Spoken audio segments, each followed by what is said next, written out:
as he told me, when he first started as a resident at the Brigham, they, of course, had already done the first transplant about 10 years previously. He started at the Brigham in 1964.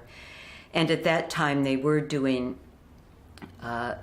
non-related and cadaver. And he found that there were still many problems in transplantation. He saw a lot of the organs being rejected. He saw a lot of very sick patients, and I believe a rather small minority of them kept their graft for a long period of time. And he felt that that was an area that had a lot of potential, but needed a lot of work. He said he did become a believer when he saw some of them last, some of the organs last, and the patients were so much better and so much healthier with their new organs. So he felt it was worth the time and the effort to look into this area. Well, he spent, at that time, because of the Vietnam War, there was a lot of changes in the residency program, and people were constantly coming and going. And there was an opportunity for him to take a year off to provide a space for someone returning from the Vietnam War. And he very much enjoyed his English contacts and was very much of an Anglophile at the time. And he looked into possible laboratories to work at and found a position under Jim Gowans, Dr. Gowans, in Oxford. And he went there for a year in 1967-68, and then returned to the Brigham for a year. And again, there was another opportunity to go away for 2 years because of returning residents from Vietnam. And he went back and spent another year with James Gowans, and then spent a year in clinical and research in Glasgow, at the Glasgow Infirmary. So that was his research fellowship experience. Well, there is one, because I felt particularly close to this issue after my experience with Dr. Benazrav. We were working, a lot of the work that we did with Bernie Carpenter and Terry Strom and all of their associates and residents. And that was a very fruitful experience. Our rat model was very expensive, so it offered the nephrologists an opportunity to do some of their work in our rat model. And we also had the surgical experience that at that time they did not have. They did not have people that could transplant rat hearts, and we did. So there was a nice close collaboration. Nick was always anxious that they not assume that we were just the technicians. He felt that sometimes nephrologists were anxious to put surgeons into technical roles and thinking of them as non-intellectual. So we worked very hard to change that impression. And we had a fruitful, lovely experience, and I already knew Bernie Carpenter, so it was really very pleasant. We had hours and hours in the labs together. The one experiment that I remember, we were anxious to identify unresponsiveness or describe it.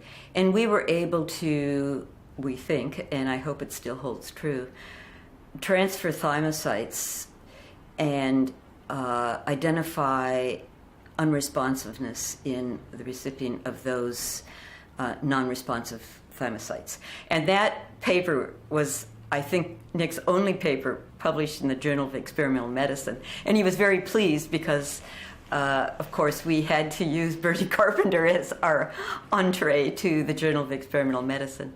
The other time that I remember Nick being extremely pleased, for the last 6 years, we had a program project grant for quite a bit of money, and it was wonderful because we were able to bring groups together and explore several different areas at the time.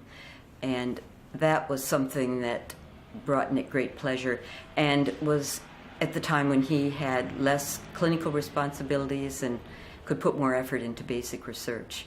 His emphasis at that point was more on the independent effects of rejection. When he was finished with any research project or at a point where he could write it up, he was always very pleased. He did not avoid writing, and he enjoyed the process of writing. I think he was fairly good at it too, which helped. The editors didn't usually tear his things apart. I think the other thing that promoted his interest in the historical aspect of two of his books was that with his work with all the young residents, he found that most of the residents had very little knowledge of what came before their present involvement.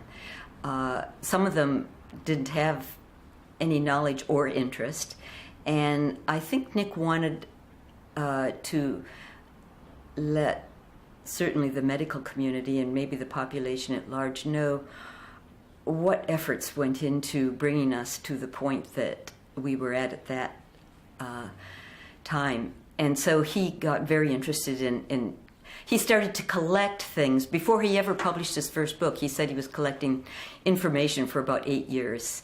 And he had, luckily he had offices away from the house at that time, so he had a couple different places in the lab and in his office in the hospital where he had mounds of these things, and he was, every time he found something that he thought would be interesting, he would put this away someplace and used it. The first 2 years before his presidency actually started, he was working with Cathryn Wood, and he said she was very impressive in her devotion and her knowledge and her creative ideas. And she established the KOLs, which he became intimately involved in, and that became an important emphasis in his time as president, which he very much wanted to do. So he basically carried on her work. Towards the end of his presidency in the Transplantation Society, there was this issue of ethics, and Frank Delmonico and Nick wanted to get a statement out, an official statement from the Transplantation Society, and they wanted to get all of the past presidents to sign this. And that ended up being somewhat difficult, more difficult than they had anticipated, to get all of them to totally agree on these issues. Ultimately, it happened, and it was published, and the Transplantation Society did make a definite statement on this issue. And that gave him great pleasure, and they felt they were moving forward. So I think of, besides the KOLs, which he hoped to reinforce with Cathryn's involvement, he felt very proud that they finally did get this statement out and that the society was involved in that, or very much promoting that. Some of the things that he worried about as time went on was the appropriate training of the residents. He felt that there was a real problem that the residents perhaps were not getting as much training or as needed training as was important.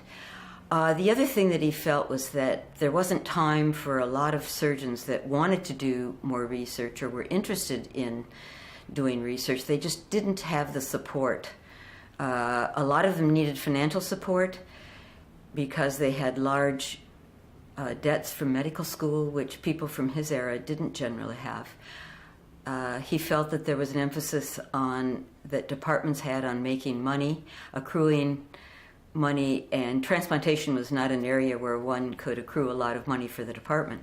And that put a lot of stress on the people that went into transplantation, therefore discouraged young people from going into transplantation, and certainly discouraged them from going into transplantation and having part of their time spent in research.